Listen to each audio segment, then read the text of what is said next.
What's up guys? Today's video is on the top 5 best wired earbuds.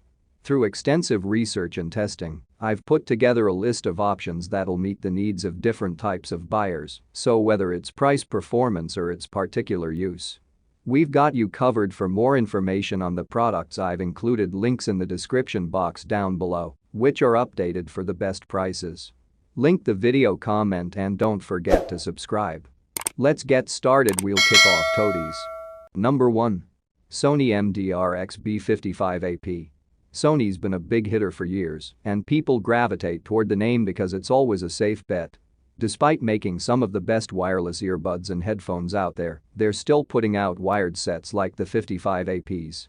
The build quality is as good as you'd expect from Sony. Plastic does feature largely, but the earphones do come in at under $30, so you can't expect lights and a spoiler.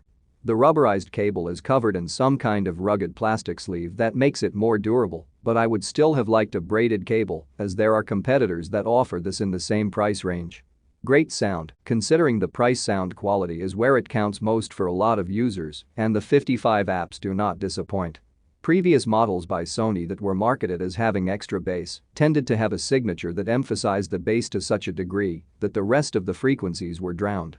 This is not the case with the 55APs. The low end is most definitely enhanced, but it is tastefully done. The sound is sculpted rather than merely boosted. You're not going to be impressed if you're a bass head, but it's definitely pleasing across all genres.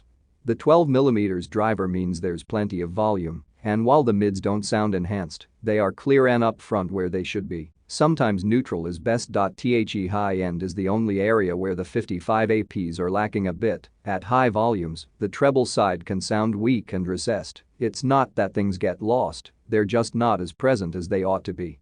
Pick somewhere quiet. The microphone quality on the 55APs is decent. Number 2. Moondrop Starfield IEMs. These days, if your budget is around $100, a lot of users and even pros are suggesting that you get IEMs instead of headphones.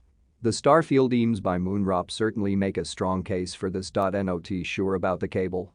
The materials are top-notch, don't get me wrong, it's just the thin ropey design that might cause problems. There is an over-ear kink that will be a plus to many users and a nuisance to others. I found it to be no problem. The cable terminates at a 90-degree angle on a 3.5mm jack. What about the sound? When it comes to how the Starfields sound, my overall impression is that if you're looking for the best all-round wired earbuds, these are very hard to beat. This might sound like a bit of a boast, but here's why. When you're in the $100 price range, you often get a sound signature that emphasizes one or more of the frequency ranges. While this might be pleasing in some cases, it does unbalance the sound and makes for inaccurate monitoring. And the mids and high frequencies? The most sensitive response for the IEMs is in the treble ranges, but there is just enough of a roll-off to make them sound well-rounded, even at high volumes. The soundstage is not the widest in the world, but definitely wide enough to create a sense of immersion. The separation of elements, however, is absolutely fantastic, and every single sound can be placed from left to right with the point of a finger. Number 3. Final A4000. Stealthy design. Once you take the A4000s out of the case and look at them, you'll understand why I made the Batman joke, though I'm sure Darth Vader would approve as well. A stealth fighter also comes to mind. Build quality on the A4000s is on par with the best out there if you ask me, and the rubberized cable ends in a 90-degree 3.5mm jack. The fit is comfortable and very secure thanks to the over-ear design of the 2-pin cable. If you want to hit the gym or go for a run, don't worry about these falling out. There are 5 sizes of ear tips included, and they even come in their own handy carry case. They sound like they look. A 6mm driver might seem like bringing a knife to a gunfight when you look at the driver sizes of the competition, but the A4000s are deadly enough. There's plenty of power, and it gets delivered well. The frequency is well represented, and you don't get the sense that anything is getting muddied or lost. They're not what you would describe as bass heavy, but there is a definite warmness and presence. The low end also retains its integrity well at high volumes. What about higher up the frequency range? The mids are full and rich, with the lower mids being very punchy without getting muddy. The higher mids are enhanced but not harsh or sharp in any way. The treble end is perfectly smoothed out, and there's just enough sparkle to make them clear and striking, but never sibilant or sharp. The soundstage and separation are where the A4000s really shine, in my opinion. The rating I would give for the soundstage is far above average when compared to others in the price range. The separation is superb, so nothing gets lost, even in the widest mixes. Overall, the A4000s are easily some of the most appealing wired earphones within this price range at the moment. Number 4. Campfire Audio Holocene IEMs. Stays in place despite the size and weight of the Holocenes. They make for a very comfortable and secure fit. It might take you some time to get the right size tip, but as soon as you've got them adjusted, they will stay there till removed with no problem. When you start playing the first tune through the Holocenes, you will immediately know where that cache has gone to. Just a warning to new users, these are some very loud IEMs, so don't go being brave when you fire them up for the first time.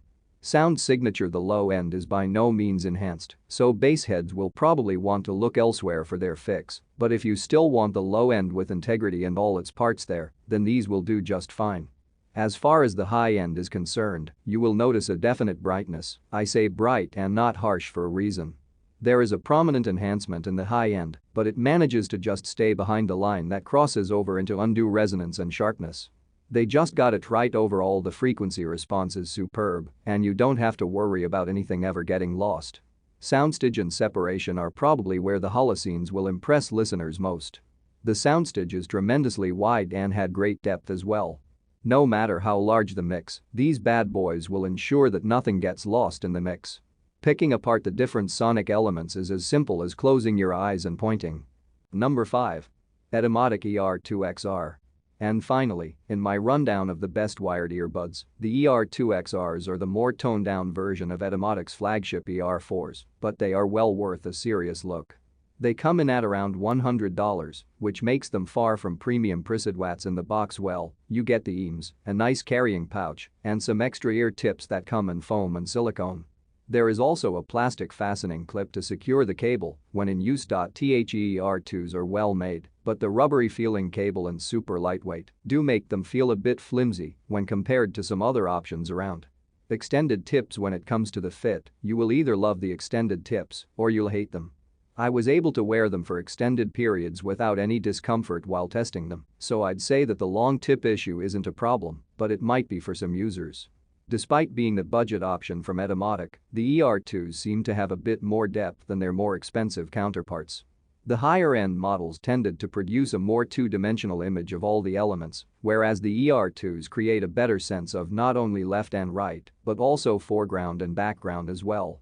Nicely balanced for the price. As far as frequency response, you'll find the ER2s to be well representative of all the frequencies. The low end is nice and full, but will by no means satisfy a bass head. The mids are where the IEMs shine most, and vocals are a particular treat to listen to. The highs can seem subdued at times, but this might be more a matter of taste than fact. Overall, I cannot fault the way these IEMs sound. Thank you for watching this video. If you found this video helpful, please hit the subscribe button. Press the bell icon and comment below. Check out the description to find the product links.